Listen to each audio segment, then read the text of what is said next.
একে একে সকলেই এলো দেখা করতে। হৃদয় মণ্ডলের ছেলে গোপেন মোড়ল, নিত্য মল্লিক, চাটুজ্যেদের দু ভাই হংস আর পঙ্খে এবং গায়ের আরও 5 জন। এলো না শুধু একজন, অট্টামা। সকলেই বিস্মিত হলো। গিরিন বললে, বুড়ির বোধহয় অভিমান হয়েছে, নিজে দেখা করতে আসবে না। জোতে কোটাল গরু দুটো গোয়ালে বাঁধতে নিয়ে যাচ্ছিল, থেমে দাঁড়িয়ে বললে, তাই বটে, ভোর রাত থেকে খ্যাচর খ্যাচর করছে। স্টেশনে যা জোতে, দেরি হলে লোকটা আতান তোড়ে পড়বে। বুড়ির মনটা ভারী নরম গো। শুনে মনটা খুশি হলো গিরিজাপ্রসাদের। বললেন, যাব নিজেই গিয়ে দেখা করে আসবো। গিরিন বললে, তেতেপুরে এলে এখন একটু থেমে যাও, যাবে এখন বৈকালের দিকে। নাক পর্যন্ত ঘোমটা টেনে মোহনপুরের বউ এক ঘটি জল হাতে এসে দাঁড়িয়েছিল। ফিসফিস করে নিভাননি আজ ছেলে মেয়েদের ভিতর বাড়িতে যেতে বললে। তাদের সঙ্গে করে নিয়ে গিয়ে নিভাননি পায়ে জল ঢেলে হাতে গামছা দিয়ে একটা মাদুর বিছিয়ে দিলে বসতে। তারপর হাত পাখা নিয়ে বাতাস করতে করতে কুশল অকুশল নিতে শুরু করলে। গিরিজাপ্রসাদও সকলকে বিদায় দিয়ে ভিতর বাড়িতে এলেন। ক্লান্তিতে ঘুমে চোখ বুজে আসছিল তার। ভিতরে আসতেই ছোট মেয়ে কমলা জিজ্ঞেস করল, অট্টামা কে বাবা? গিরিজাপ্রসাদ হাসলেন, দেখিসনি তাকে? যাব যখন বিকেলে নিয়ে যাব তোকে। বিকেলে নিজে থেকেই দেখা করতে যাবেন ভেবে রেখেছিলেন, কিন্তু তার আগেই এসে হাজির হলো অট্টামা। দুপুরে খাওয়া দাওয়ার পর একটু জিরিয়ে নিচ্ছিলেন গিরিজাপ্রসাদ। একটানা এতখানি ট্রেনে এসেছেন, ওঠানামা করতে হয়েছে, ক্লান্তিতে ঘুমে চোখ জড়িয়ে আসছিল। হঠাৎ ঘুম ভেঙে গেল অট্টামার গলার স্বরে, কই রে, পেশাদ এসেছে? অমনপুরে বউ, পেশাদ আমাদের এলো? অ্যাঁ, যে পেশাদ, আর আমায় একটা খবর দিলি না বউ? গলার স্বর শুনেই চিনতে পারলেন গিরিজাপ্রসাদ। ধড়মড় করে উঠে বসলেন তক্তপোশের উপর, তারপর ধীরে ধীরে বেরিয়ে এলেন। মোহনপুরের বউ ঘোমটা টেনে আড়ালে সরে গেল। গিরিজাপ্রসাদ বেরিয়ে এসে দেখলেন লাঠি ঠুকঠুক করে বুড়ি এগিয়ে আসছে। এর আগের বার এসে দেখেছিলেন অট্টামার শরীরটা দড়ির মতন পাকিয়ে গেছে। এবার যেন আরও রোগা লাগলো, আরও শুকনো। কাঠির মতো কয়েকটা সরু সরু হাড়, চামড়ার তলায় মাংস নেই, শুধু ফোলা ফোলা কয়েকটা শিরা উঠে আছে সর্বশরীরে। ফর্সা আর সুন্দর সেই ছোটো মার মুখখানায় শত সহস্র ভাঁজ পড়েছে। এক টুকরো রাংতাকে মুঠোর মধ্যে দলা পাকিয়ে ভাঁজ খুলে যেমন দেখায়, আর দেখে মনে হলো চোখে ছানিও একটু পুরু হয়েছে এই কবছরে। গিরিজাপ্রসাদ বেরিয়ে এসে বললেন, এই যে ছোটো মা, তোমার কাছেই যাব ভাবছিলাম। অট্টামার দন্তহীন মুখখানা মুহূর্তের জন্য হাসিতে ভরে উঠল। তার স্ত্রীর চোখ জোড়া কিছুক্ষণ ঠায় তাকিয়ে রইল গিরিজাপ্রসাদের মুখের দিকে। তারপর বললে, তোমাদের ওই ভাবাই সার বাবা, সেই যে বলে না, হাসতে গিয়ে কান্না এলো, কাঁদতে গিয়ে হাসি, দূর থেকে তোমায় আমি বড্ড ভালোবাসি। তোমাদের সবারই ওই বৃত্তান্ত। বলেই হেসে উঠল অট্টামা। না রে না, পেশাদ আমায় সত্যি ভালোবাসে, আমি যে ওর ছোট মা। তাই ইটিকে রে, বিটি নাকি? কমলা আর বিমলা চিবুকে হাত দিয়ে আশীর্বাদ করলে অট্টামা। রাঙা টুকটুকে বড় হোক, দীর্ঘজীবী হও। অমরেশও গিয়ে প্রণাম করলে অনিচ্ছার সঙ্গে, আর সঙ্গে সঙ্গে অট্টামা তাকে হেসে জড়িয়ে ধরল। তার চিবুকে হাত দিয়ে সে হাত নিজের ঠোঁটে চুইয়ে চুরুক করে চুমু খাওয়ার মতো একটা শব্দ করল অট্টামা। বড় ব্যাটা নাকি? না গো, সে রেলের কাজ করে, ছুটি পায়নি, এটি ছোট। অট্টামা হাসল, ও বাবা, এত বড়টি হয়েছে? চোখে ছায় আজকাল স্পষ্ট দেখতে পায় না। বলে হাসতে হাসতে জড়িয়ে ধরল অমরেশকে। খুশিতে ডগমগ ফোগলা মুখে ছড়া কাটল। সেজে গুজে রইলেন রায়, তা এই লগ্নে বিয়ে নাই। জানো ভাই, তোমার জন্যই সেই সকাল থেকে নতুন গোড়ের পাড়ে দাঁড়িয়ে দাঁড়িয়ে কোমরের দরজ হয়ে গেল। ফিরে এসে শুলাম একটু, কোটাল বউকে বললাম, বউ, পেশাদের গাড়ি এলে আমায় উঠিয়ে দিস। তা মাগি সকল দিন হাটে বাটে, রাত হলে ঘোমটা আটে, সারাদিন টু শব্দ পেলাম না গো। হংসর মা ভাত পাঠিয়ে দিয়েছিল, খেয়ে ক্যাতামুড়ি দিয়ে একটুকুন শুয়েছি, তন্দা মতন এয়েছে, তা হঠাৎ এসে বাপু আমার ঘুমের নেতার মেরে। বললাম, বুড়ো মানুষ, রাতে ঘুম হয় না, উঠালি কেনে? তা বললে তোমার পেশা দিয়েছে বলে এক মুখ হেসে উঠল। অনর্গর কথা বলতে বলতে এবার থামল বুড়ি। মোহনপুরের বউ ততক্ষণে একটা আসন পেতে দিয়েছে। অট্টামা ধীরে ধীরে মাটিতেই বসলো আসনটা সরিয়ে দিয়ে। তারপর বলল, তা নাতি আমার জন্য কি এনেছে বলো? মিঠাই মন্ডা এনেছিস? কমলা আর বিমলা এতক্ষণ হেসে লুটোপুটি খাচ্ছিল বুড়ির কথায়। হাসি থামিয়ে বিমলা বললে, আপনার জন্য প্যাড়া এনেছি ঠাকুমা, বসুন দিচ্ছি। অট্টামা হাসলে, নাতনির আমার ঠাট্টা হচ্ছে। ওসব প্যায়রা ট্যায়রা খাবার কি আর দাঁত আছে রে ভাই? বলি সেদিন আর নাই রে নাতি, মিঠাই খাওয়ার পাত পাতি। অট্টামার কথা শুনে এবার সবাই হেসে উঠল। গিরিজাপ্রসাদ বললেন, পেয়ারা নয় ছোট মা, প্যাড়া প্যাড়া, দেওঘরের প্যাড়া এনেছি তোমার জন্য। নিভাননী ততক্ষণে একটা রেকাবিতে করে দুটো প্যাড়া আর এক গ্লাস জল এনে নামিয়ে দিয়েছেন। আর বিমলা বলেছে, এই দেখো, এর নাম প্যাড়া। অট্টামা প্যাড়াটা ভাঙার চেষ্টা করলেও তারপর ছোট্ট একটা টুকরো মুখে পুরে চুষতে চুষতে বললে, এই তোমাদের মিঠাই? হায় রে, হাবাতের বাপের দেশ, বিচে কলার সন্দেশ। নাতি, আমরা হলাম বর্ধমানের নোক।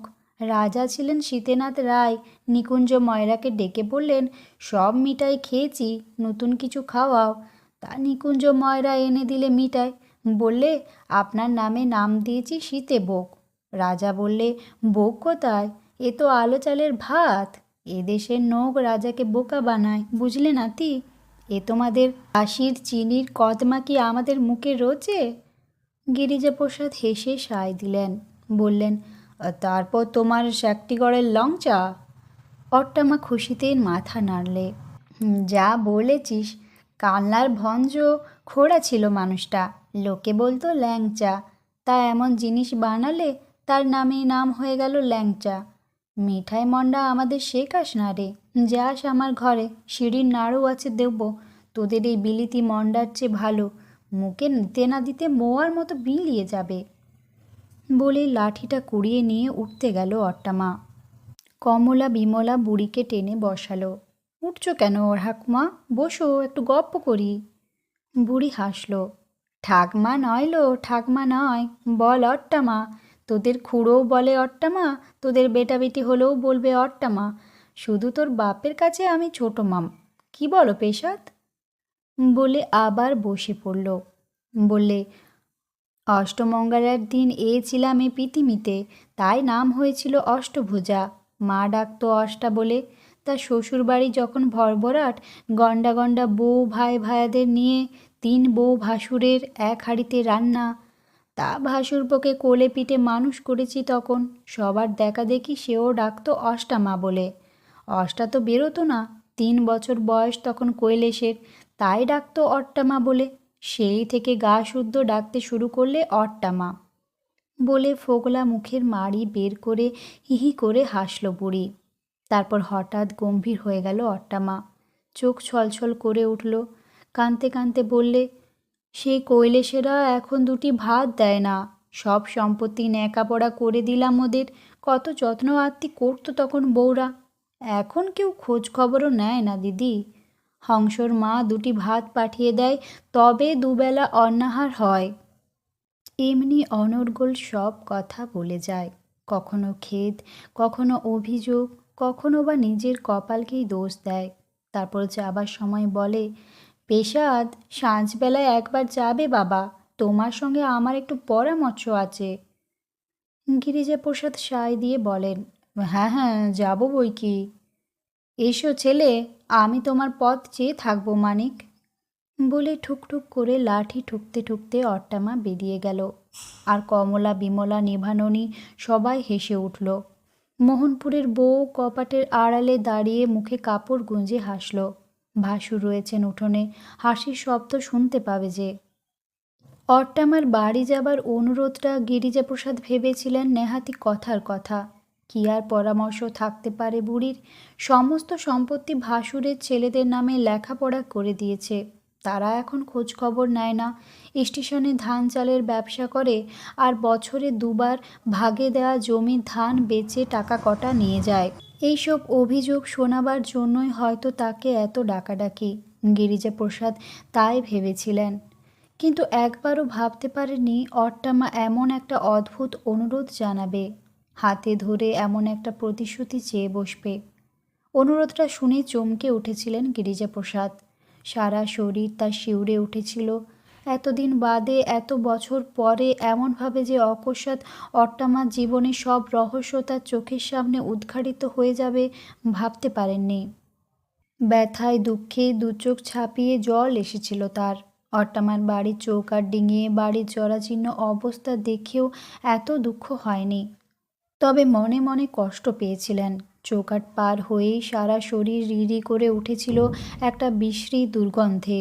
ঘরের চালা ভেঙে পড়েছে, গরুতে গলা উঁচিয়ে চালার খড় টেনে নামিয়েছে, উঠোনের এক কোণে নর্দমা বন্ধ হয়ে গেছে শ্যাওলা জমে, আর সে পচা জলে বিশ্রী দুর্গন্ধ। ছোটো মা! চৌকাঠ পার হয়েই ডাকলেন গিরিজাপ্রসাদ। বার কয়েক ডাকার পরেই গায়ে একটা ছেঁড়া কাঁথা জড়িয়ে বেরিয়ে এলো অট্টামা। প্রথমটা ভালো করে দেখতে না পেয়ে বললে, কে? আমি, পেশাদ, আসতে বলেছিলে। কে পেশাদ?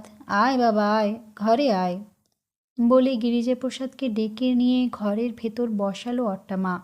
ঘরের মধ্যেও একটা ভ্যাপসা দুর্গন্ধ। শতচ্ছিন্ন নোংরা বিছানা, একটা তেলচিটে নোংরা বালিশ থেকে তুলোর বীজ বেরিয়ে পড়েছে।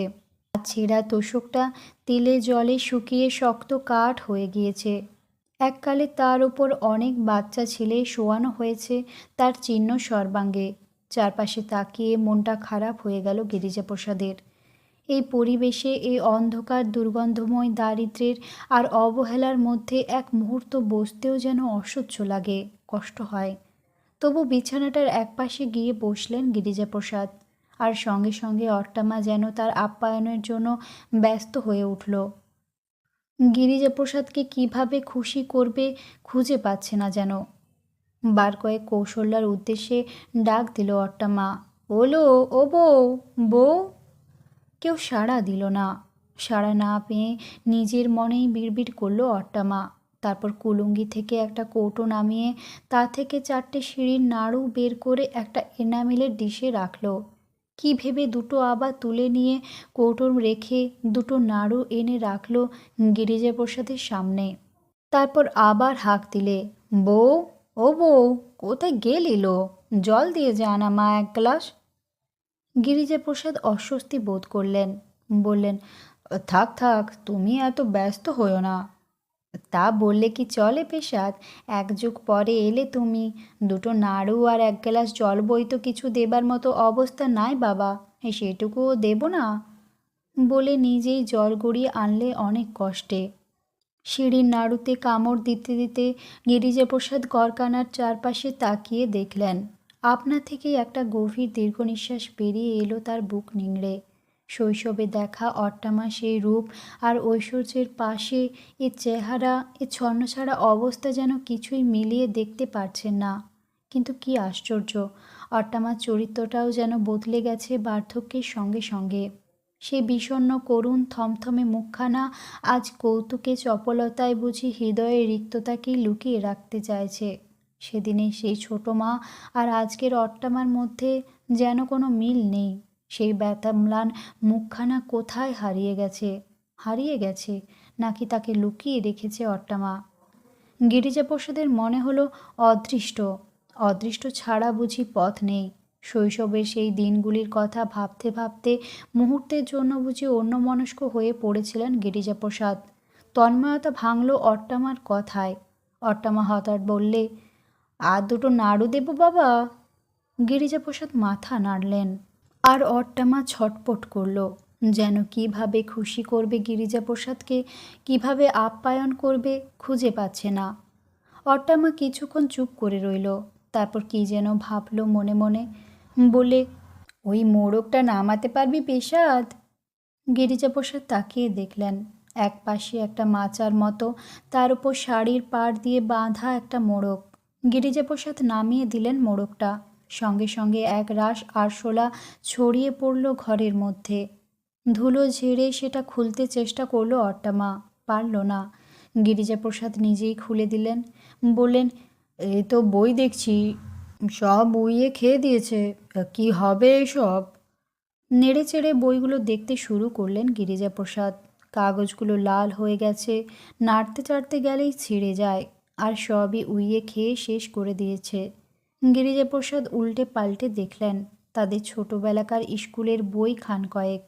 বিস্মিত হয়ে অট্টামার মুখের দিকে তাকালেন গিরিজাপ্রসাদ। দেখলেন বইগুলোর উপর পরম স্নেহে হাত বুলোচ্ছে অট্টামা, আর তার দু চোখ বেয়ে জল গড়িয়ে পড়ছে। বাষ্পরুদ্ধ কণ্ঠে অট্টামা বলে উঠল, বইগুলো তোর জন্য রেখেছি পেশাদ, তুই নে। সেই কবে চেয়েছিলি বাবা, পেরান ধরে দিতে পারিনি তখন, তুই নে বাবা, ওগুলো তুই নে, বলে হাউ হাউ করে কেঁদে উঠল অট্টামা। গিরিজাপ্রসাদ কবে বইগুলো চেয়েছিলেন স্পষ্ট মনে পড়ল না তার, শুধু মনে পড়ল জনপুরের স্কুলে পড়বার সময় সব বই কিনতে পারেননি, ওর বই দেখে খাতায় নকল করে নিতে হতো তাকে। পুরনো বইগুলোর পাতা উল্টাতে উল্টাতে হঠাৎ হাত থেমে গেল গিরিজাপ্রসাদের। হ্যাঁ, মনে পড়ছে সেই নাম, স্পষ্ট অক্ষরে বইয়ের পাতায় লেখা একটা নাম, শ্রী ব্রজমোহন ভট্টাচার্য, অট্টামার স্বামীর নাম।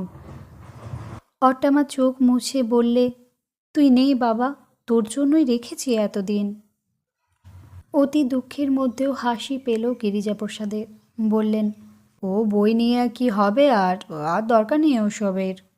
বিস্ময়ের চোখে গিরিজাপ্রসাদের মুখের দিকে তাকালো অট্টামা। নিবি না বাবা, কাজ হবে না তোর? হতাশায় দুঃখে অনুশোচনায় যেন ভেঙে পড়ল অট্টামা। তারপর হঠাৎ গিরিজাপ্রসাদের হাত দুখানা দুটি শীর্ণ হাতের মুঠোর মধ্যে ধরে আবেগের সঙ্গে বলে উঠল, তা হোক, তবু তোমার কাছে একখানা পাতখানা আছে বাবা, আমার একটা কথা তোমায় রাখতে হবে পেশাদ। বলো, একটু রূঢ় স্বরেই বললেন গিরিজাপ্রসাদ। ভাবলেন অট্টামা তার স্বামীর যে বইখানা কখানা সারা জীবন ধরে যখের মতো আগলে আগলে রেখেছে, সেগুলোই বুঝি নিয়ে যাওয়ার জন্য অনুরোধ করবে। কেমন যেন উসখুস করল অট্টামা, আতঙ্কের চোখে এদিক ওদিক তাকালো, উঠে গিয়ে বাইরের বারান্দা থেকে ঘুরে এলো একবার। নিজের মনে বললে, দেখি বউ আবার কান পেতে শুনছে কিনা, বলে বেরিয়ে গিয়ে এদিক ওদিক তাকিয়ে ফিরে এলো আবার। তারপর খানিক কিন্তু কিন্তু করে হঠাৎ বললে, আমার মৃত্যুর আগে এ কথাটা কাউকে বলিস না বাবা, আমার মাথা খাস, একটা পেতিসুতি তোকে দিতে হবে পেশাদ। বলতে বলতে চোখ বেয়ে জল গড়িয়ে পড়ল। আর অট্টামার কথা শুনে গিরিজাপ্রসাদ স্তম্ভিত হয়ে গেলেন।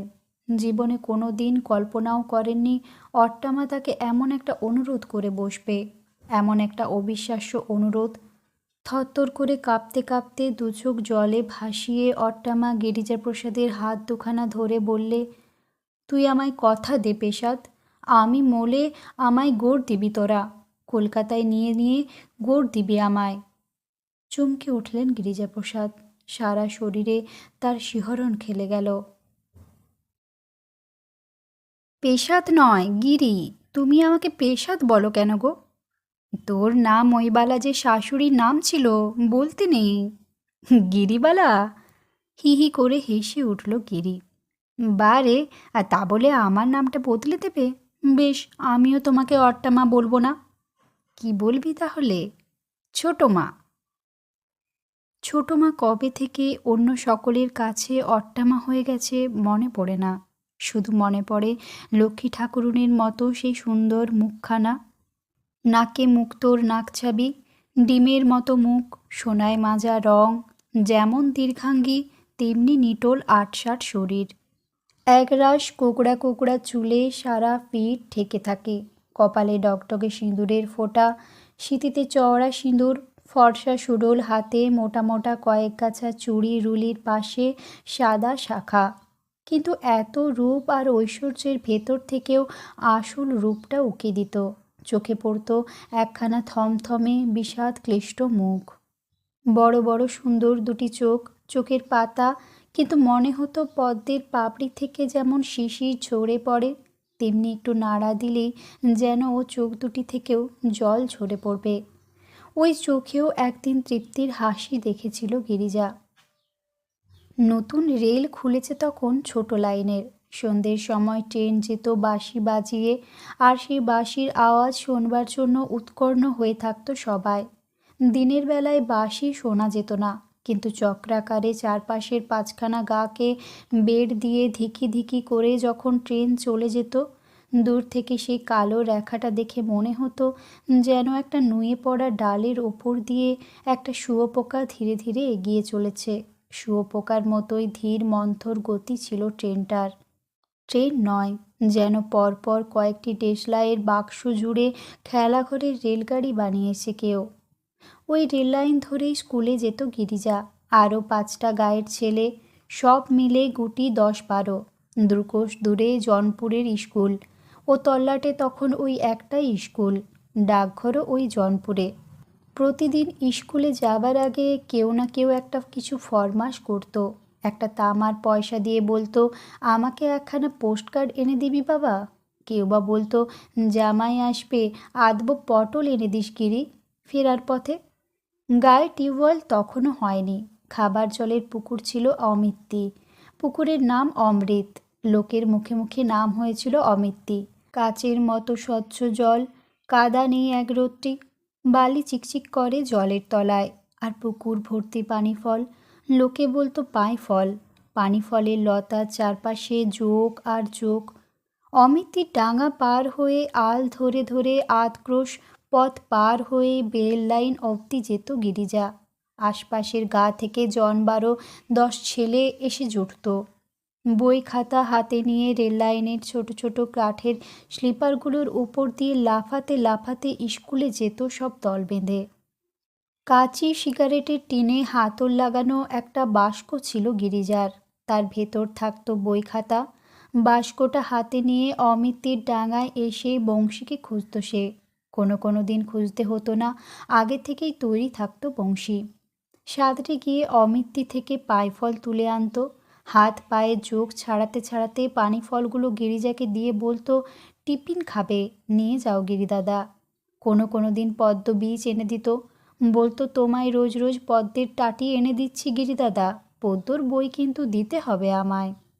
গায়ের পাঠশালায় পড়েছিল বংশী, লিখতে পড়তে শিখেছিল। তারপর আর পড়াশুনো হয়নি, ভট্টাচার্যের গরু চড়াতো।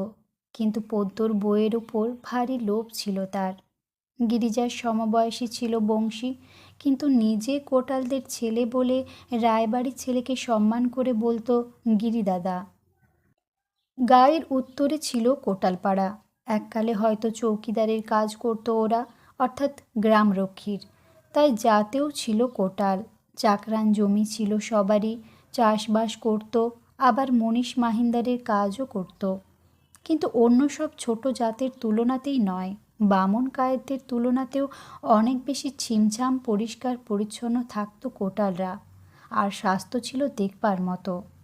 যেমন পুরুষগুলো তেমনি মেয়েরা খাড় দিয়ে কাঁচা কাপড় পরত, ঘরের আশেপাশে এতটুকু নোংরা জমতে দিত না। পুরুষগুলো ছিল দুর্জয় সাহস, কিন্তু এমনিতে কত অমায়িক আর বিনয়ী। ব্যতিক্রম ছিল শুধু বংশীর বাবা। সন্ধে হতে না হতে মদের হাঁড়ি নয়তো তাড়ির ভাঁড় নিয়ে বসত, আর মাতাল হয়ে কি মারত বংশীর মাকে। বংশীকেও হয়তো মারত হাতের কাছে পেলে, কিন্তু বাপ যতক্ষণ জেগে থাকতো বংশীর টিকি দেখা যেত না। বাপ হাত তুললেই খিলখিল করে হেসে উঠে ছুটে পালাতো। কোনোদিন গোসাই দিদির আখড়ায়, কোনোদিন বা গিরিজাদের বাড়িতে এসে ডাকতো, গিরিদাদা, ও গিরিদাদা। কিরে, পড়তে পড়তে উঠে আসতো গিরিজা। বাবাটা খেপেছে আবার। ধূর্ত চোখ জোড়া তার হেসে উঠত। তোর মাকে মেরেছে আবার? বিষণ্ণ করুণ চোখ তুলে তাকাতো গিরিজা। খিলখিল করে হেসে উঠত বংশী। মাটা আমার খেপি গো, খেপি, দাঁড়িয়ে দাঁড়িয়ে মার খাবে তবু পালাবে না। বলেই উঠোনের একপাশে বসে পড়ত, গিরিজার মাদুর থেকে একটু দূরে। বলতো, একটা পদ্য শোনাও না গিরিদাদা। গিরিজা হাসত। তুই কি কবি হবি নাকি? আমি এখানে হব। সে আবার কি? এখানে জানো না গিরিদাদা, স্কুলে পড়েছো, এত ন্যাকাপড়া করেছো, এখানে জানো না যাত্রা দলের এখানে সখী সাজবো, নিয়োজিত হব, ভৈরবী হব, বাজার উদ্যানে ফুলের গন্ধ শুঁকবো, আর একা একা গান গেয়ে বেড়াবো। যাত্রা দেখার ভারী শখ ছিল গিরিজার। চারপাশের যে গায়ে যাত্রা হোক তাড়াতাড়ি খেয়ে নিয়ে বিকেল বেলাতেই বেরিয়ে পড়তো। মা বলতো, এখান থেকে গিয়ে কি হবে গিরি, সন্ধ্যের পর যাবি, বাগালরা কেউ হেরিকেন নিয়ে পৌঁছে দিয়ে আসবে। কাটোয়া থেকে দুটো নতুন হ্যারিকেন লণ্ঠন কিনে এনেছে তখন বাবা। দুপুর থেকে বসে পোলতে পাকানো চলতো শুধু। দুটো হ্যারিকেনই জ্বলতো গিরিজার পড়ায় সময়টুকু, তারপর একটা নিভিয়ে দেওয়া হতো। দুটো হ্যারিকেনই যখন জ্বলতো আলোয় আলো হয়ে যেত সারা বাড়ি। স্কুলের ছেলেদের সকলের বাড়িতে তখনও হ্যারিকেন লণ্ঠন আসেনি, তাই মার কথা শুনে এক এক সময় লোভ হতো হাতে লণ্ঠন ঝুলিয়ে যাত্রা দেখতে যেতে।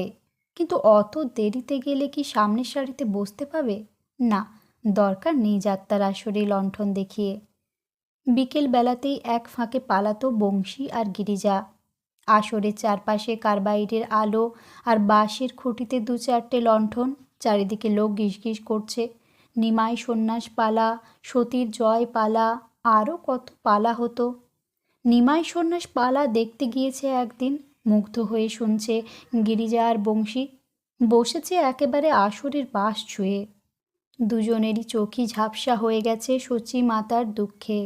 নিমাই নিমাই করে চিৎকার করে ডাকছে সচীমা।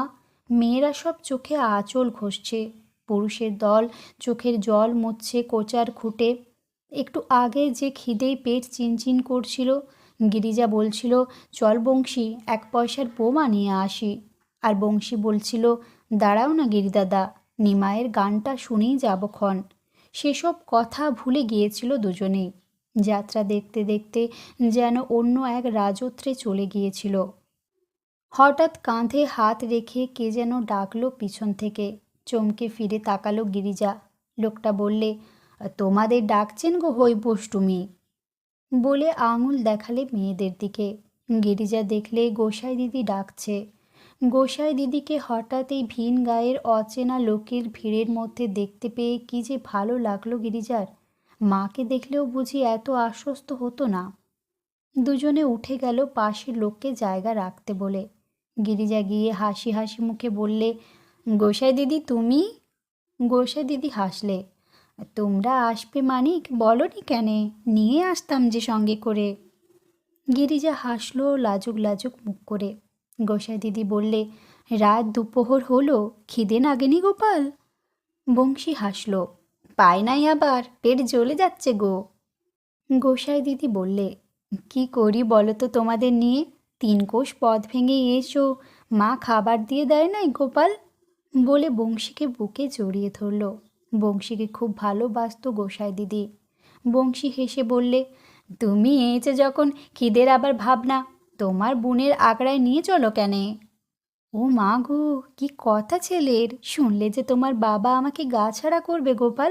না বাবা, সে আমি পারবো না। গোসাই দিদি খুঁট থেকে পয়সা বের করে মুড়ি আর বোমা ভাজা কিনে দিয়েছিল। তারপর বলেছিল, কাল ভোরবেলাতে একসঙ্গে ফিরব, কেমন? গিরিজা আর বংশী ঘাড় নেড়ে সায় দিয়েছিল। তারপর গিয়ে বসেছিল যাত্রার আসরে। বনপলাশির এক প্রান্তে ছিল নিকুঞ্জ দাসের আখড়া। গোসাই দিদি থাকতো সেখানেই। মাঝে মাঝে গায়ের ভেতর আসতো ভিক্ষে নিতে, 5 গায়ের খবরাখবর দিতে। কার ছেলের বিয়েতে কে 12 বিঘে জমি আর নগদ 700 টাকা পণ পেয়েছে, কার মেয়ে বিয়ের যোগ্যী হয়েছে। কালো ঢলঢলে মায়ের মতো স্নিগ্ধ মুখ ছিল গোসাই দিদির, আর নিকুঞ্জ দাসের আখড়াও ছিল তেমনই স্নিগ্ধ। গিরিমাটি দিয়ে রাঙানো উঠোন, তকতকে ঝকঝকে। চূড়া করে চুল বাঁধত গোসাই দিদি, রসকলি আঁকত। চোখ দুটি ছিল মিষ্টি, আর মুখের কথা আরও মিষ্টি। গোসাই দিদির কাছে কি আকর্ষণ ছিল বংশীর, গিরিজা বুঝত না। দেখত সুযোগ পেলেই খড়ি নদীর ধার ঘেঁষে ঘেঁষে চলেছে সে নিকুঞ্জ দাসের আখড়ার দিকে। গা থেকে আধ ক্রোশ দূরে একটা নদী ছিল। নদী না বলে নালা বললেও বড় বলা হয়। বর্ষার সময় খরস্রোতা হতো বলেই খড়ি নাম ছিল। নাকি সাদা মাটি ধুয়ে খড়ি গোলার মতো রং হতো জলের, তাই খড়ি নাম হয়েছিল, কে জানে। গোসাই দিদির আখড়ায় যেতে সাহস পেত না গিরিজা। গায়ের অনেকেই ভয় পেত। বাপ মায়ের কাছে বকুনির ভয়। বষ্টমীদের আখড়া যেন এক নিষিদ্ধ জগৎ। কিন্তু ভেতরে ভেতরে অদম্য এক কৌতূহল ছিল। প্রায়ই ইচ্ছে হতো যাবার। গোসাই দিদি যখন গায়ে আসতো, বাড়ি বাড়ি খঞ্জনি বাজিয়ে গান গেয়ে যেত। ভারী ভালো লাগতো গিরিজার। গিরিজাদের বাড়িতে এসেও ডাক দিত গোসাই দিদি, কই গো, আমার গিরি গোবর্ধন কই? ঘরের পৈঠেতে বসে গোসাই দিদি খঞ্জনি বাজিয়ে বাজিয়ে গান গাইতো। কান থেকে ঝোলানো নকশা কাটা কাঁথার ঝুলিটার মুখ ফাঁক করে চাল নিত। তারপর বসে বসে গল্প করতো মার সঙ্গে। রান্না করতে করতেই পাঁচ গায়ের খবরাখবর নিত গিরিজার মা। জিজ্ঞেস করতো, গিরির মামাবাড়ির গায়ে গিয়েছিল নাকি গোসাই দিদি? ওদের খবর সব ভালো তো? কোনোদিন গল্প হতো কোন গায়ে ডাকাতি হয়েছে, খুন হয়েছে কে। আবার কোনো দিন দেখতো গিরিজাকে ছল সুতোয় সরিয়ে দিয়ে গোসাই দিদি আর মা কানে কানে কি কথা বলাবলি করছে আর হেসে লুটিয়ে পড়ছে। সেদিন যেন কথা আর হাসি শেষ হতে চাইতো না। তারপর এক সময় বাড়ি বাড়ি ঘুরে আখড়ার পথ ধরত গোসাই দিদি। পিছনে পিছনে এসে অমিত্তির পাড়ে দাঁড়াতো গিরিজা। তাকিয়ে থাকতো গোসাই দিদির দিকে। খঞ্জনি বাজিয়ে জয় নিতাই বলে নিজের মনে একটা গানের কলি ভাঁজতে ভাঁজতে আল পথ ধরে এঁকে বেঁকে চলে যেত গোসাই দিদি। আখড়ার পথ ধরত আর রহস্যের চোখে দূরের রোমাঞ্চময় কুঞ্জটির দিকে, নয়নতারা ফুলে ঘেরা বাবুরি বনতুলসীর গন্ধে ভরা আখড়ার দিকে তাকিয়ে থাকতো গিরিজা। সেদিন তাই যাত্রা দেখে ফেরার পথে বংশী যখন বললে, গোসাই দিদির বাড়ি যাব, গিরিজা সঙ্গে সঙ্গে রাজি হয়ে গেল। ভাবলে মা যদি বকুনি দেয় তো বললেই হবে ফিরতি পথে একসঙ্গে এলাম, তাই বসেছিলাম একবার আখড়ায়। গোসাই দিদিও বললে বংশীকে, চলো গোপাল চলো, তোমার জন্য সেই জিনিসটি এনেছি। কি জিনিস? বিস্মিত হয়ে গিরিজা প্রশ্ন করল। বংশী চোখের ইশারায় বলতে বারণ করল গোসাই দিদিকে, আর গোসাই দিদি হাসল মুখ টিপে। আখড়ায় পৌঁছে তবে কৌতূহল মিটল। দূর থেকে আখড়াটা এর আগেও দেখেছে বটে গিরিজা, কিন্তু এত স্নিগ্ধ সুন্দর রমণীয় জায়গা যে বনপলাশির মধ্যেও আছে জানত না। থোকা থোকা লাল সাদা নয়নতারা ফুলে সাজানো, সামনেই গিরিমাটি দিয়ে নিকোনো রাঙা উঠোন আর তুলসী বেদি। মহান্ত ছিল না, প্রায়ই থাকতো না মহান্ত। ঝোলা নিয়ে সেও বেরিয়ে পড়তো কোনো না কোনো দিকে। কুঞ্জের পাশেই একটা পেয়ারা গাছ। কয়েকটা পেয়ারা ছিঁড়ল গোসাই দিদি ডাল থেকে, এমনভাবে ছিঁড়ল যেন ফুল তুলছে। তারপর গিরিজা আর বংশীকে দিতে গেল। গিরিজা খুব খুশি হয়ে সবে হাত বাড়িয়েছে পেয়ারা নেবার জন্য, হঠাৎ বংশী বলে উঠল, ধুত, যা দেবে বললে সেই দ্রব্যটাও দাও কেনে? গোসাই দিদি হেসে ঘরে ঢুকলো। তারপর একটা কৌটো থেকে একখানা ভাঁজ করা কাগজ বের করে দিল বংশীকে। বংশী বললে, একটা? গোসাই দিদি বললে, দেশে বড়লোক কোথায় গোপাল, যে নিত্যদিন এনে দেব তোমায়? গিরিজা বিস্মিত হয়ে বললে, কী রে বংশী? ও কিছু না, বিয়ের পদ্য দেখাবো একদিন, কত জমিয়েছি গিরিদাদা। সত্যি একদিন দেখিয়েছিল বংশী। বর্ধমানে একটা ছাপাখানা হয়েছে তখন। বিয়ের পদ্য ছাপানোর রেওয়াজ হয়েছে খুব। তেলতেলে রঙিন কাগজে ফুল লতাপাতা আঁকা পদ্য, কোনোটায় আশীর্বাদ, কোনোটায় রসিকতা, কোনোটায় ছোটদের হুল্লোড়। গোলাপি নীল সবুজ কাগজে পদ্য ছাপিয়ে বিয়ে করা হতো বিয়ের আসরে। শুধু অবস্থাপন্ন ঘরের বিয়েতে এ ব্যবস্থা ছিল। সাধারণ চাষাভূষণও পারবে কেন এত খরচ করতে? বর্ধমানে বিয়ের বাজার করতে গিয়ে 12 ঘন্টার কড়ারে একটা ছাপাখানা থেকে ছাপিয়ে আনতো অনেকে। বংশীর সেগুলো জোগাড় করা নেশা ছিল। জোগাড় করে সেগুলো পাট করে গুছিয়ে একটা কাপড়ে মুড়ে রাখত। সেগুলো খুলে একদিন দেখালো সে গিরিজাকে। দেখাতে দেখাতে হঠাৎ বললে, একটা পদ্য দেখাবো গিরিদাদা, কাউকে বলে দেবে না বলো? তারপর গিরিজার প্রতিশ্রুতি পেয়ে সযত্নে ভাঁজ খুলে একখানা হলদে কাগজ দিয়েছিল পড়তে। পড়ে কিছুই বুঝতে পারেনি গিরিজা। হলুদ রঙা কাগজটায় বড় বড় হরফে একটা পদ্য, তার শিরোনামায় দুটি নাম, দুটোই অপরিচিত। একটা নাম অষ্টভুজা, আরেকটা ব্রজমোহন ভট্টাচার্য। কিন্তু নিচে বিবাহ বাসরের ঠিকানা বনপলাশী। গিরিজা বুঝতে পারেনি, বলেছে, আমাদের গায়ের? কেরে বংশী? বংশী হেসেছে। সে প্রশ্ন শুধিও না গিরিদাদা, বলতে লারবো। বংশী রীতিমতো একটা হেঁয়ালি করে তুলেছিল ব্যাপারটাকে, আর গিরিজা বারবার প্রশ্ন করেছিল। কপাল কুঁচকে ভেবে হয়রান হয়ে গিয়েছিল সে। অষ্টভুজা নামের কোনো মেয়ে আছে নাকি গায়ে? কি নামের ছিরি, নিজের মনেই বলেছে গিরিজা। আর বংশী বলে উঠেছে, সে কথা বলো না গিরিদাদা। কেনে, অষ্টভুজা নামটা মন্দ কিসের? অষ্টমীর দিন জন্ম হলে অষ্টভুজা নাম তো হবেই গো, বলেই গান জুড়েছে। অষ্টভুজা মা আমার সিংহেতে হয় আসীন, সিংহবাহিনী মায়ের রূপটা কেমন বলো? আমাদের গায়ের অষ্টভুজাও তো এমনি ধারা অপ্সরী, অর্থাৎ অপ্সরী। গিরিজা রেগে গিয়ে বলেছে, তোর ওই গুচ্ছের জামায় ঠকানো হেয়ালি রাগ দিকনি, বল মেয়েটাকে। বংশীর চোখ ছলছল করে উঠেছে হঠাৎ। বলেছে, তেনার কথা বলতেও পেরানে ব্যথা লাগে গিরিদাদা। তিনি হলেন আমাদের অট্টা গো, অট্টা মা আমাদের। সঙ্গে সঙ্গে সমস্ত শরীর যেন রোমাঞ্চিত হয়ে উঠেছে গিরিজার। অট্টা মা, অর্থাৎ ছোট মা। ছোট মার বিয়ে হয়েছিল, পদ্য ছাপানো হয়েছিল সে বিয়েতে। সমস্ত ব্যাপারটাই কেমন যেন রহস্য মনে হয় গিরিজার। ছোট মার স্মৃতিতে সিঁদুর, হাতে শাখা আছে বটে, কিন্তু তবু গায়েন হওয়ার পর থেকেই যাদের স্মৃতিতে সিঁদুর দেখেছে গিরিজা, তাদেরও যে একদিন বিয়ে হয়েছিল, শাঁখ বাজিয়ে উলু দিয়ে বর এসেছিল পালকি চেপে, সে কথা যেন ভাবতেই পারে না সে। ছোট মাকেও তেমনি ভাবত জন্ম থেকে সদবা। বংশী হেসেছে, তুমি বড্ড বোকা বটে গিরিদাদা, বিয়ে না হলে এওর চিহ্ন ধরে কেউ? তা বটে, গিরিজার সত্যি নিজেকে বড় বোকা মনে হয়েছিল সেদিন। এই সহজ সত্যটুকু ধরতে পারেনি সে। বংশী বলেছে, সে কি ধুম হয়েছিল গিরিদাদা, 3 দিন ধরে ভোজ দিয়েছিল মুকুজ্জে বাবুরা। 3 দিন? বিস্মিত হয়েছে গিরিজা। আর বংশী বলেছে, দেবে নাই গো কেন, বাপের কত সম্পত্তি ওনার, সব জীবন সত্য তো ছোট মায় পেয়েছেন। কেন? বিস্ময়ের পর বিস্ময় গিরিজার চোখে। বংশী বিষণ্ণ মুখ করে বলেছে, ছোট মা যে ওনার বাপের একমাত্র সন্তান ছিল গো গিরিদাদা, আর বেটাও না বিটিও না, ওই একমাত্র সন্তান ছিল বামুন দাদুর। কিন্তু কপালে নেকন থাকলে কি হয় দেখো, জামাই নেয় না। কথাটা ভুলতে পারেনি গিরিজা। জামাই নেয় না। কেন নেয় না ভেবে ভেবে কোনো কুল কিনারা পায়নি। এমন রূপ, এত ধন সম্পত্তি, টাকা গয়না কিছুরই তো অভাব নেই ছোট মার। তবু কেন জামাই নেয় না? জামাই নেয় না, জামাই নেয় না, কতবার যে শুনেছে কথাটা। মোড়লদের এক মেয়ে কালী দিদি, তাকেও জামাই নেয়নি। বিয়ের সময় সোনার বোতাম দেবে কথা ছিল, দেয়নি বলে।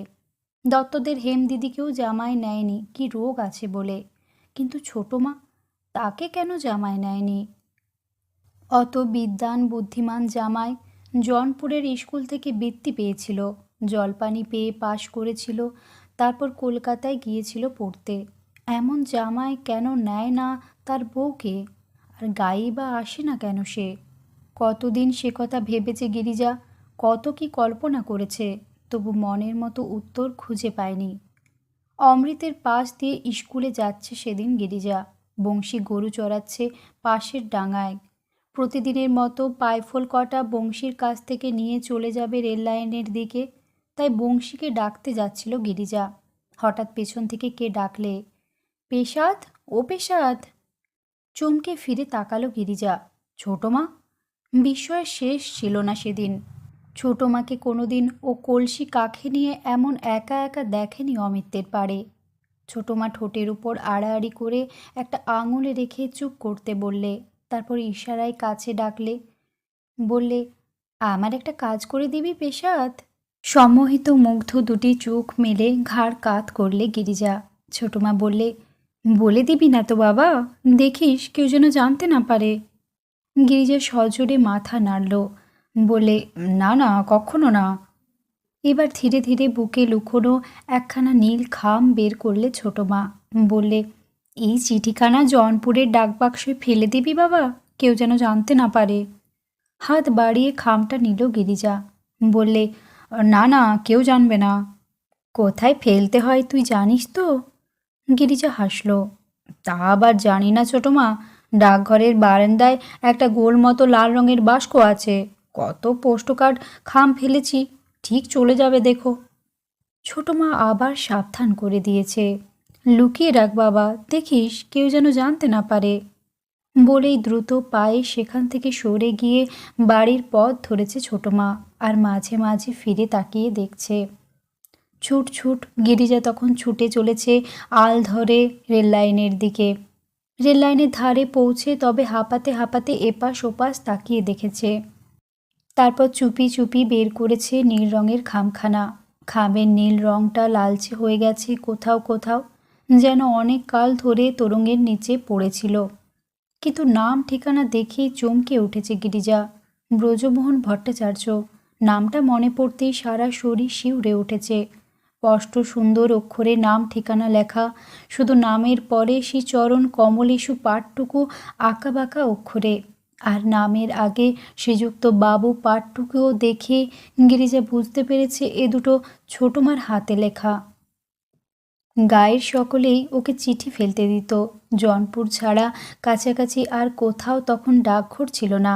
তাই ওর বুঝতে অসুবিধে হয়নি যে ছোটো মার স্বামী নাম ঠিকানা লেখা খামগুলো দিয়ে গিয়েছিল হয়তো কখনো চিঠি লিখবার জন্য।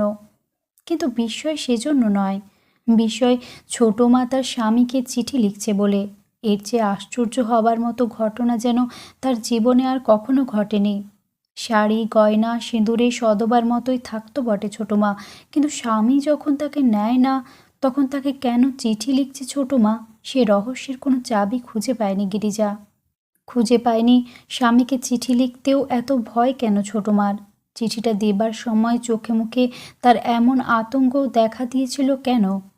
মনে মনে তাই একটা প্রার্থনা জানিয়েছিল শুধু, চিঠি পেয়ে যেন ছোটো মাকে নিয়ে যায় তার স্বামী, জামাই নেয় না এ অপবাদ যেন ঘুচে যায় ছোটো মার। বন্ধুরা, গল্প পাঠ ভালো লাগলে আমার চ্যানেলটি সাবস্ক্রাইব করবেন।